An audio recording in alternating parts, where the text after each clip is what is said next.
সকাল সকাল এসে কেচে দিয়ে গেছি। এইখান থেকে শুরু হয়েছে ওই যে মাথায় গিয়ে জ্যাকেটটা যে মেলা, মোটামুটি একটা তার আমি আজকে মেলে দিয়েছি রোববারের বাজার।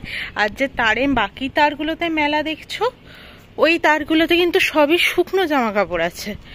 এইটার মানে হচ্ছে এই শুকনো জামা কাপড়গুলো দিয়ে তারটা বুক করা রয়েছে, আর যখন এই শুকনো জামা কাপড়গুলো তুলতে আসবে সেই আবার ভেজা জামা কাপড়গুলো মেরে দেবে। মানে এরা না রাত্রে জামা কাপড় তুলে নিয়ে যায় না। আমরা যেরকম ভেজা থাকলেও ব্যালকানিতে মেলে দেবো বা কোথাও একটা মেলে দেবো ঘরের, তো সেটা এরা করে না। এরা সারা রাত ধরে এরকম ভাবেই বাইরে রেখে দেয়। তো তারপর এরাই শুকনো জামা কাপড়গুলো তুলবে আর তারপর মেলে দিয়ে চলে যাবে। তাই জায়গা রবিবার খুব একটা পাওয়া যায় না, তাই আমি পুরো এ মাথা থেকে ও মাথা মেলে দিয়েছি। মানে এই যে জ্যাকেট থেকে শুরু হয়েছে। আর তোমাদেরকে তো ও পাশটা দেখিয়েই এলাম। ও সকাল সকাল বলতে খুব সকাল নেই, আমি 8:30 থেকে কাচা শুরু করেছিলাম। এখন বাজে 9:15 মতো। আর চুল টুলের অবস্থা দেখো। এই যে এখানে জামা কাপড় মেলতে গিয়ে আগে পিছু সব তারে মেলা রয়েছে। দুটো তার শুধু পুরো ফাঁকা ছিল, তাও আমি যেটাই মেললাম সেটা পুরোটা ফাঁকা। তার পরের তারটাও ফাঁকা ছিল, ওটা এবার একটা পাপোশ মেলে রেখেছে। তো ওই তারটা দিলাম না, আমি যেটা পুরোটা ফাঁকা পেলাম ওটাতেই দিয়ে দিলাম। আমার না পরে এসে হয়তো দেওয়া যেত, কিন্তু এই শুকনো জামা কাপড়গুলোকে কুচকে কুচকে মেলতে আমার খুব একটা ভালো লাগে না। কারণ যেই দিক না কেন এরকম মানে শুকনো অবস্থাতেও যদি কুচকে দেই না, তাহলে জামা কাপড়গুলো কুচকে কুচকে যায়, ভালো লাগে না। ওই জন্য আমি চাই না সেটা। আর আমার জামা কাপড়গুলোকেও কেউ এরকম করে দিক, আগের দিন এসে দেখেছি আমারটা শুকিয়ে গেছিলো, কে একটু কুচকে দিয়ে মেলে দিয়েছে। তাই জন্য আমি চেষ্টা করি শুকিয়ে যাওয়ার সাথে সাথেই নিয়ে চলে যাওয়ার। সেটা সবসময় তো হয় না, কি করে বুঝবো বলো শুকিয়ে গেছে পুরো?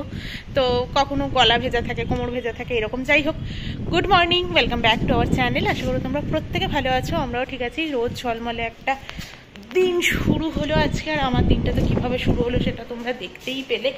যাই হোক, আর খাটতে পারছি না, এবার লিফটে করে নিচে যাই। এখন বেজে গেছে 11:30, আর আমি এই সবে গুছাতে পেরেছি আর কি।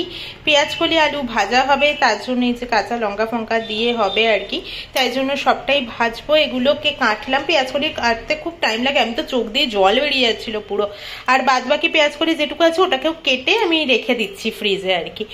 আর এখানে মাছের মাথা আছে, মাছের মাথা দিয়ে ডাল হবে। ডালটা তো কালকেই সেদ্ধ করা ছিল। আর এখানে মাংসের জন্য একটুখানি পেঁয়াজ, আদা, রসুন আর কাঁচা লঙ্কা পেস্ট করে নিয়েছি। এখানে মাংসের জন্য কুচি করা পেঁয়াজ আর টমেটো নিয়েছি, আর হচ্ছে মাংসের আলু কেটে নিয়েছি। কিন্তু মাংসের পরিস্থিতি হচ্ছে এই 3 পিস ছাড়া সবটাই সলিড পিস বেরিয়েছে। এখন প্রমি যাবে নিচে আনতে মাংস, বাদ বাকি সবটাই সলিড পিস। এখানে কড়াইতে বসিয়েছি হচ্ছে পেঁয়াজ কলি আলু ভাজা। এটা হতে তো একটু টাইম লাগবে, একটু না বেশ অনেকখানি টাইম লাগে। ততক্ষণ আমি ঘরটা ঝাঁট দিয়ে ঘরটা মুছে নিই।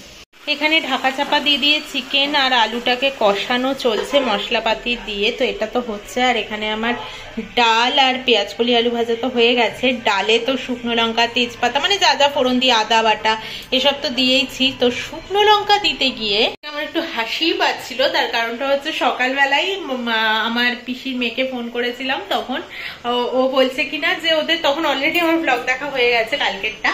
তো বাবিও না, মানে দিদির ছেলেটাও দিদির সাথে ব্লগটা দেখে আর কি আমার। তো এবার ও আমাকে বুজুম্মানি বলে ডাকে। ও নাকি ডালে, কালকে ওই সবজির ডাল করেছিল, ওটায় লঙ্কা ফোড়ন দিতে দেখে নাকি বলছে ওফ বুজুম্মানি, সবেতে লঙ্কা, সবেতে লঙ্কা। আসলে এখনো ছোট তো, লঙ্কার প্রতি সেই ক্রেজটা বা ডালে লঙ্কা ফোড়ন দিতে হয়, এই ব্যাপারগুলো তো এখনো ওর মধ্যে আসেনি। আর ছেলে মানুষ, সেটা আসবেও কিনা সেটা সন্দেহ আছে, যদিও আসতে পারে, কারণ দাদা রান্না করতে ভীষণ ভালোবাসে, ভালো পারেও। তো ওর মধ্যেও সেটা আসতে পারে, জানি না। এখন তো একদমই ছোট, এখন এসবের দিকেই ভাবনা চিন্তার বাইরে আর কি। তো যাই হোক, ডালে লঙ্কা ফোড়ন দেওয়া নিয়ে আজকে আমার ওই জন্য একা একাই না রান্নাঘরে লঙ্কা ফোড়ন দিয়েছিলাম আর হাসছিলাম বাবির কথা ভেবে। জাস্ট কষাতে কষাতে কালারটা দেখো, কালারটা তো এতটা, হ্যাঁ এইটা অ্যাকচুয়াল কালার এসছে আর কি। আর একজন কেন আজকে আমার পেছনে ঘুরঘুর করছে তোমরা তো বুঝতেই পারছো। এক পিস কষা খাবে বলে ঘুরছে। আমি বললাম যে দেবো, দাঁড়াও একটু কষানো হোক। বিশ্বাস করছে না, ভাবছে আমি যদি ভুল করে জল ঢেলে দিই, তাই একটু ঘুরঘুর ঘুরঘুর করছে। আর একটু হোক, তারপর ওকে দেবো। এখন বাজে 1:18, আর পুজো দেওয়া হলো আমার ওই 1:10 নাগাদ। আর রান্নাঘরে মোটামুটি এগুলো তো তোমরা দেখে নিয়েছো। স্যালাড আর লেবু কেটে নিলাম একটুখানি। আর এখানে মাংসটা এরকম দেখতে হয়েছে। আহা, গন্ধটাও খুব ভালো বেরিয়েছে। আর এখানে ভাতটা হচ্ছে, নামানোর জন্যই অপেক্ষা করছি, না হলে না ছাদে চলে যেতাম। চুলটা পুরো ভেজা, ঠান্ডাও লাগছে যথেষ্ট একেবারে। তো ভাতটা হলেও হয়ে যাক, নামাবো, তারপরে যাবো ছাদে। আর প্রমিও স্নানে অলরেডি ঢুকে গেছে। 4:39 নাগাদ ঘুম থেকে উঠলাম, উঠে গিয়ে ছাদ থেকে আগে জামা কাপড়গুলোকে নিয়ে আসলাম, তারপর এসে বাসনগুলোকে মাজলাম দুপুরে, তারপর ওকে চা করে দিলাম, দিয়ে নিয়ে এখন যাচ্ছি আমরা বাজারে। দেখতেই পাচ্ছ রোদ ঝলমল করছে, 5:30 বাজে। আর একটু আগে যাওয়ার ইচ্ছে ছিল, 4:30 নাগাদ যাওয়ার ইচ্ছে ছিল, কিন্তু ঘুমিয়ে গেছিলাম। পাপা ফোন করেছিল 3টে নাগাদ, তখন একবার উঠে গেছিলাম ফোনটার আওয়াজে, তো ঘুম আসতে আরেকটু দেরি হলো। তারপরে মানে ঘুমিয়ে গেছিলাম, প্রথমে লাগা লাগা হয় না চোখটা, তো ওরকম হয়ে গেছিল। তারপর আবার 3টে থেকে একটু জেগে গেলাম, তারপর আবার কখন যেন ঘুমিয়ে গেছি, ব্যাস 4:39 একেবারে। আজকে অনেকটাই আগে চলে এসেছি, তাই জন্য মনে হচ্ছে ফাঁকাই আছে মোটামুটি বাজারটা। আগের দিনের মতো মারামারি হচ্ছে না বলো। আগের দিন 6:30 বাজিয়ে দিয়েছিল আস্তে আস্তে, ওই জন্য ভিড়টা আরো বেশিই ছিল বলে মনে হয়।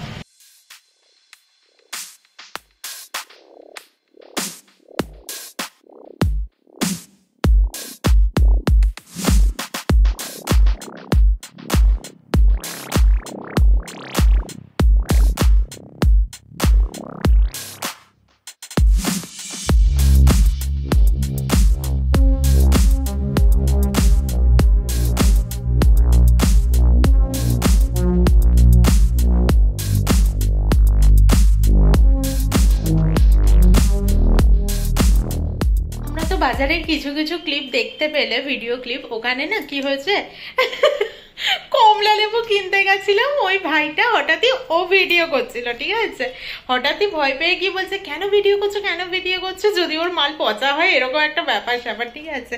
তো এবার বলার পরে আমি বলছি না না ব্লগিং কে লিয়ে। তখন বলছে চ্যানেল কার নাম क्या है, আনছে যে চ্যানেলের নাম তো তুমি বুঝবে না বাংলায়। তখন বলছো আচ্ছা আচ্ছা ঠিক আছে, কারণ সত্যি কথা বলতে ওকে আমি বোঝাতে গেলেই আমার দিন শেষ হয়ে যেত ওখানে। তো আর আমি একটু লজেন্স হাতে নিয়ে নামছি, নিচে বাচ্চাগুলো একটু খেলা করে, তো প্রত্যেকদিনই আমাদের সাথে হাই বাই, তারপর ওই স্কুটি নিয়ে বেরোয়, স্কুটির পেছনে পেছনে ঠেলা, এইসব একটু করতে থাকে, ঠিক আছে, তাই যেন একটু ভালো লাগে এই আর কি। আর দেখবে বাচ্চাদের জানি চকলেট দেওয়া উচিত নয়, তবে রোজ তো নয়, তবে একটু ওদেরও খুশি করা উচিত, তাই না। তো ঠিক আছে চলো এবার যাবো নিচে।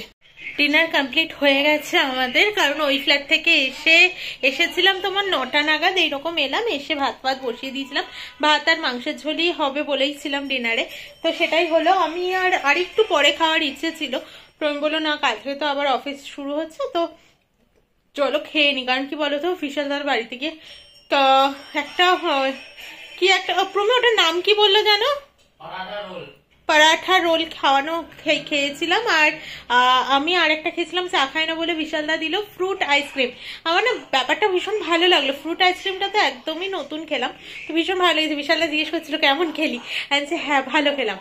তো এই আর কি, আর এইসব করে ঠোরে গল্প করে আটা মারতে মারতে আস্তে আস্তে বেজে গেল হচ্ছে 9টা মতো। তো এই এসে এখন ডিনার ফিনার করলাম। এইবার তো গুড নাইট বলার পালা, বুঝতে পারছো দিন শেষ হয়ে গেছে, কিভাবে শনি রোববারটা চলে গেল, ছুটিটা শেষ হয়ে গেল। তো চলো আজকের মতো টাটা, গুড নাইট। কালকে আবারও আসছে একটা নতুন ব্লগের সাথে। নতুন বন্ধু হয়ে থাকলে অবশ্যই সাবস্ক্রাইব করতে ভুলো না, আর কমেন্ট শেয়ার এগুলো তো করতেই বলবো আর কি আমি। এবার তোমাদের ব্যাপারে এই আর কি।